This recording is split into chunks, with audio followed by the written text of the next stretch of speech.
बच्चों, Gyandeep plus channel में आप लोगों का बहुत बहुत स्वागत। आइए आज हम सब कुछ छोड़ करके पढ़ाई लिखाई को एक दिन पीछे करके हम ये देखते हैं कि हमारे देश की और दूसरे देशों की क्षमता के बारे में जानते हैं। बच्चों, तमाम लोग तमाम राष्ट्रपति जैसे अमेरिका, ईरान या इज़राइल, ये सभी लोग हमारे भारत देश को एक बड़े स्तंभ के रूप में देख रहे हैं। हालांकि अमेरिका ईरान वार्ता फेल हो गई, एक दौर की वार्ता फेल हो गई। इसका मतलब क्या है और इससे भविष्य पर क्या असर पड़ेगा? अमेरिका ईरान के बीच चल रही शांति वार्ता का असफल होना केवल दो देशों के रिश्तों में दरार ही नहीं है, बल्कि इसका असर पूरे पश्चिम एशिया की स्थिरता और वैश्विक ऊर्जा बाजार और अंतर्राष्ट्रीय कूटनीति पर पड़ने वाला है।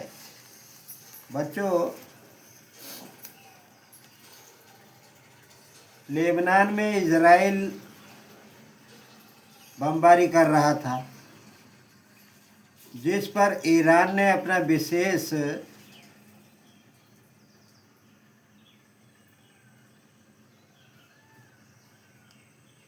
दर्ज कराया था।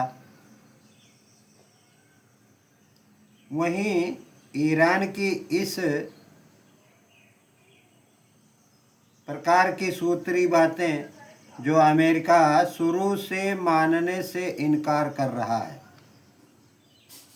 अब ऐसे में वार्ता हुई तो बताया जा रहा है कि पाकिस्तान ने एक दूसरे देश की बातें साझा की, जो वार्ता का हल ही स्पष्ट कर देती है।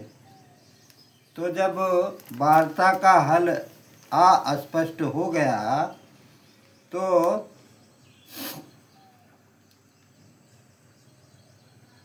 इस अति स्थलीकरण का जिम्मेदार पूरी तरह से पाकिस्तान को माना गया। हालांकि उसकी भूमिका को नज़रअंदाज नहीं किया जा सकता। लेबनान में इजराइल बमबारी कर रहा था, जिस पर ईरान ने अपना मत दर्ज कराया। तो इस समय में पाकिस्तान को शांति वार्ता का दौर नहीं रखना चाहिए था। सबसे पहले यह क्षेत्रीय अस्थिरता को बढ़ाने का संकेत। पहले से ही इजराइल, लेबनान, यमन और खाड़ी क्षेत्र में तनाव था ही,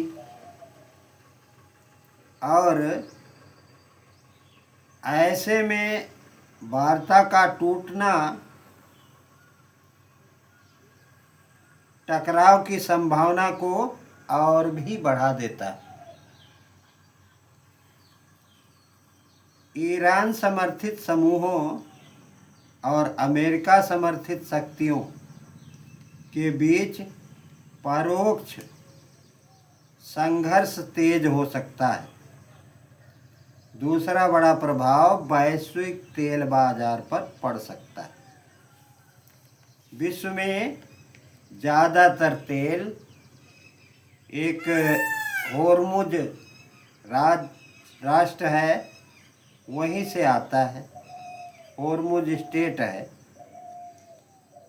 उसी रास्ते से आता है। तो ईरान तेल का सबसे बड़ा उत्पादक क्षेत्र भी है, देश भी है, और उस पर लगे प्रतिबंधों में डील की उम्मीद से बाजार में संतुलन बन सकता था, लेकिन वार्ता विफल होने से तेल की कीमतों में अस्थिरता बढ़ सकती है। जब इसका असर भारत जैसे आयातक देशों पर सीधे पड़ रहा है, और बच्चों आगे हम माने कि तीसरा, यह अंतर्राष्ट्रीय कूटनीति की सीमाओं को दिखाता है। वर्षों से चल रही बातचीत के बावजूद कोई भी ठोस परिणाम नहीं निकलता।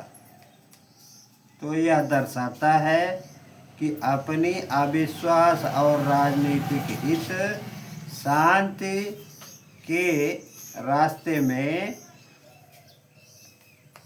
बाधा बनी हुई है।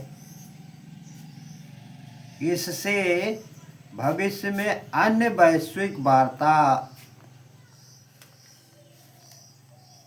की करने पर भी यह नकारात्मक प्रभाव डाल सकता है।